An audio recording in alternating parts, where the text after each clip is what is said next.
people. How are you guys doing?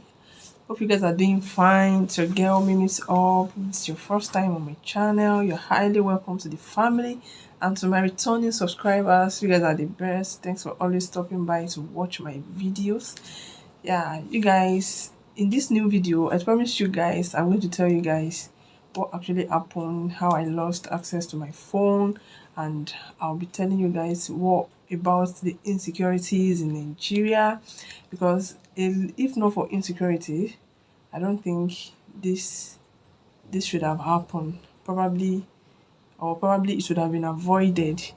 Actually, on this very day, we were in our house and we actually made sure we locked all our doors. Like it was literally locked before we slept. And on this very day, this person, although he gave us the impression that there were actually more than one. So he entered into the house and we were shocked because we didn't even believe somebody could actually enter into the house this very day. He entered into the house and it was around midnight, around like let's say 1 a.m. on a Sunday morning. He entered into the house. He ransacked the living room, the parlor, he ransacked everywhere. He took my phone because that very day I slept late. I slept around let's say 12 a.m. and I was so tired that I forgot my phone in the sitting room in the parlor. So I went inside the room. So he took my phone, took some other stuff that we have in the parlor. Then he took a screwdriver that we use in the house. This screwdriver, actually, we actually thought that was what he disguised as a gun. So we felt he has a gun with him this very day, and he switched off the light, so we could not even ascertain what was in his hand. So he ransacked everything in the parlor, and funniest thing, this guy entered through the bedroom window because there was no burglary then as at then. There was no burglary there. So we entered through the bedroom window. Although immediately that when it happened, we didn't know it was through the bedroom window until during daytime in the morning. That was when we were trying to, kind of like trying to check where he could have entered from before we realized that was where he entered from. Because initially we were actually scared that where could he have entered from? The entrance gate was locked. The door to our own apartment was even locked. So we were so scared that where could he have entered from? It was in the morning that we now later realized that he came in through the bedroom window. And this was possible for him because there was a scaffolding at the back of the window, which he climbed, then entered into. And I'm sure it might be someone that has studied that place very well, because where our own apartment is even not is not on at the is not facing the roadside.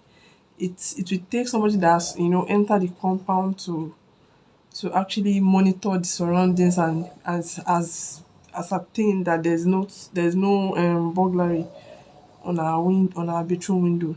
It takes somebody that has done that to be able to do that kind of a thing. So after ransacking the before I divert into something else, after ransacking through the whole parlor, he realized it was just my phone that he was able to take, and he took some little amount of money from my husband pocket, because that day he forgot his trouser even in the living room. So he took like I think three lots. It's not even up to 5,000. Sha. He took it from his pocket. Then he came into the room to meet us. And funniest thing, that day my husband has not really slept off with my baby. He was still trying to make him fall asleep. That was when this guy just peeped through the door. And my husband was like, who could this be at this time of the day? Peeping through the door. We're just three in the house. So he realized my husband has seen him. So that was when he now entered fully, switched off the dim light that was on. So we were not sure of what exactly is in his hand. And he was giving us the impression, because he was making some phone calls on the phone, telling some people to stay at a particular place.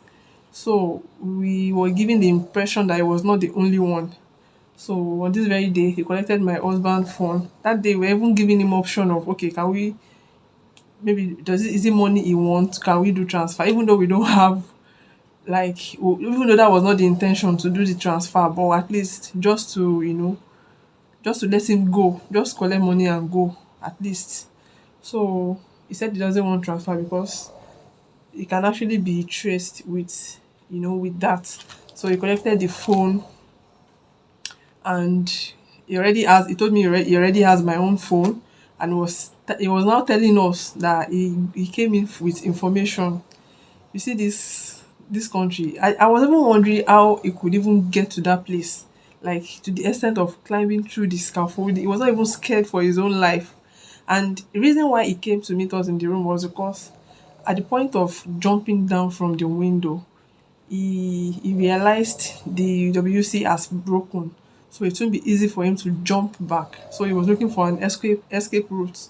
That was why he came into the room to meet us, disguising a screwdriver as a gun. So we were not sure of what was in his hand. He was even saying, if you scream, I'll blow off like your head, blah blah blah. And we were scared because, and aside from the fact that we have a baby in the house, I don't think it's really worth it. Let him just collect what he wants to collect, and at least if we are alive, that is enough for us. So he collected her phones, and with the money he has taken, then my phone, and was saying he came with information that we have like 200,000 in the house. Like that was when I knew this guy is just a cheap thief. But the only thing that actually pained me with my phone is because I have a lot of informations that I actually wanted to refer to. Some things, like for example now, my login details was saved there. I have some backup codes, even the password to my Gmail, my YouTube, because I just changed the password recently, so I've not really mastered it.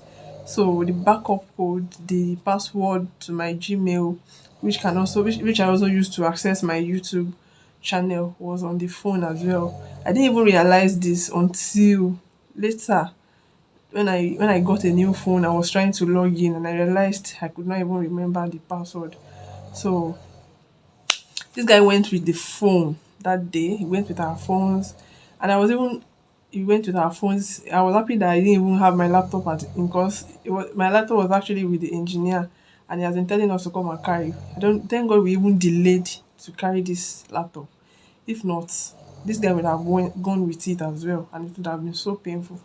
So he took that as well, and he also, what else? What else? What else? I think that was it. He took my phone, he took my husband's phone, he took some little cash, and he was also looking for an escape route to get out of the compound. So he had to take one of us, which is me, so he can use me to escape from the compound. That was when I knew this guy did not even come through the what's it called, the compound gate. So how did he entered into our apartment? Which was what got us so scared, and we were like, how? We could not even go back to our room that morning, because after he left, I don't know where he was taking me actually. So I had to scream at a point when I realized it was the only one that he just tried his luck, you know. I had to I had to scream. That was when he ran out, through the bush, and he escaped. At the point of struggling with him, he even stabbed me on my back, my hand. I don't know if you guys can see this wound. So, but just thank God it was not in a very delicate area. So the doctor in our compound, had to give me a first aid treatment before I went to the hospital the next morning. But that particular experience was so traumatizing. It's not really a good one at all. So we retrieved our lines, but before the next morning, yeah, I don't know how these guys do this thing. Like, I literally don't know how they do this thing. They had already my husband has two accounts, like in two different banks. So they had already, the one that was on the same SIM card he has, we could not block that one like before the morning. So because their own customer care has not been working like 247, it's actually a new bank. So they withdrew the money in that account just with the SIM card. And funniest thing, the SIM card is locked. So I don't know how this guy have access to the SIM card. And they withdrew. Thank God the money wasn't much. It was around like 3,000 plus.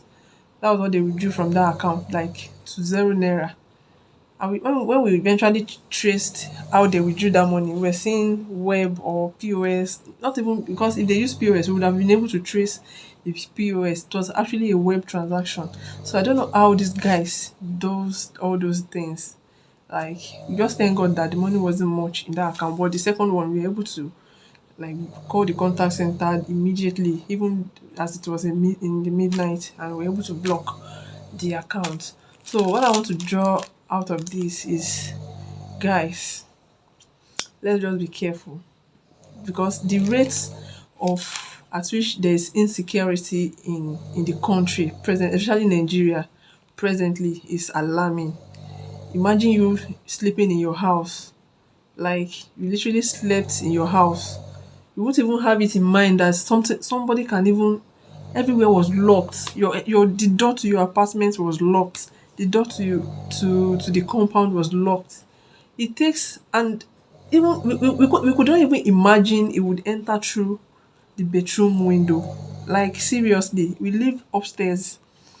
How could somebody study the area to the extent that you would know that, okay, there's no, we've been living in this apartment for more than 3 years. So it takes somebody that has studied well. So everybody has to be security conscious. If you notice there's a loophole in your apartment that can warrant all these guys to penetrate into your apartment, try and fix it. Try and fix it. If you are renting an apartment that does not have a burglary, it has gotten to a point that we ourselves, have to be very security conscious in this country. So we have to be conscious of our environment. If you notice a stranger where you are living, you have the right to challenge the person. Who are you? Who are you looking for? Please, who do you want to see? Because you don't know who is who. You don't know who is who. So we have to be very security conscious, even where we are living. Be security conscious in your, be conscious of who you invite to your apartment. Be conscious of who you invite to your compound. Be conscious of everything, because Nigeria has gotten to that extent now, to the extent that we have to be very, very security conscious. Even if you're going to work, be conscious of your environment. Be conscious of the kind of vehicle you will enter. If you are the one that does not have a private vehicle that you take to work, be conscious of the one you enter. Any public bus you're entering, fine. I know we can't do this alone. We have to also, pray to God to always protect us wherever we are going and wherever we are. But at the same time, as we are praying, we should also be security conscious, because it took me days, even my husband, like, it took us days before we could get over this experience. We just thank God that it's not more than that. And we look at it that if I even if we are trying to drag with this guy, someone that can have the guts to enter your compound, he is fully prepared, compared to we that we woke up from sleep. He's fully prepared and he's ready to do anything. And we have a child in the house, we just have to give him what he wants. So guys, let's be very security conscious. The rate of insecurity in Nigeria now is alarming. It's so alarming. And you even see all these guys. I don't want to go there. Let's just be very security conscious, and God will keep protecting us, because it has gotten to that level in Nigeria that everywhere we go, everything we are doing, we have to be conscious of our environment, of everything, and God will continue to protect us. So guys, that is the story of how I lost access to my accounts. Because immediately got a new phone, I was trying to, you know, log into my channel, and it's asking me for the my password. I could not remember. It's asking me for my backup codes. I could not even remember, because I saved it somewhere on that phone and I printed it out, but I could not figure out. I could not even remember where I kept it.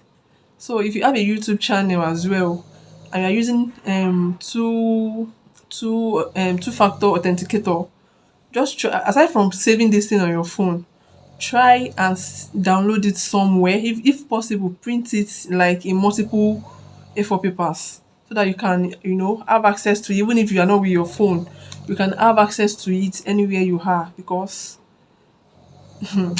you don't want to go through the experience of having to start your YouTube channel all over again. I've gotten to that point that, in fact, I've opened a new YouTube channel, but as God will have it, I left it. It got to a point because this thing gave me headache. I left it for a very long time. In fact, more than a month. I just said let me try it one day. I was talking to a friend of mine on phone, and his brother was like telling me that he has experienced such before with his Gmail account, that I should just leave it if possible for months, then try logging in one time again, that it's possible I will get it back. So I just did that, and luckily for me, it just prompts me to change my password, or I should enter a backup email that I used for the email account that I used in doing YouTube. So I can remember that one vividly. So I just input that one, and that was it. And that was how I was able to. I was so happy these days. This day, that day. In fact, I was excited because I could not even believe I could have access to that account again. I already opened a new channel just for me to be posting video. In fact, I've made my introduction video for that channel. I just said, let me try this thing one more time. I can't just lost my channel, channel that is already monetized. Like, I just said, let me try it one more time, and voila, I was able to log in. That was it, guys. But I don't think you guys want to go through the experience of having to start your channel again. It's not a really good one after all the hard work you've been through for this old one. So let's just be, let's try and protect our account really well. So that's it. I've been talking for long. I don't want this video to be too long. So you guys, this is the end of my story, and that was how I was able to, have access to my account again, and I was excited. So you guys, I'm fully back now, and you'll be seeing more of my videos now. So that is the end of my story.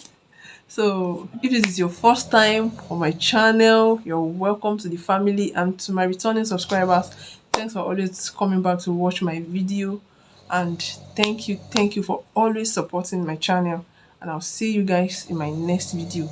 Bye.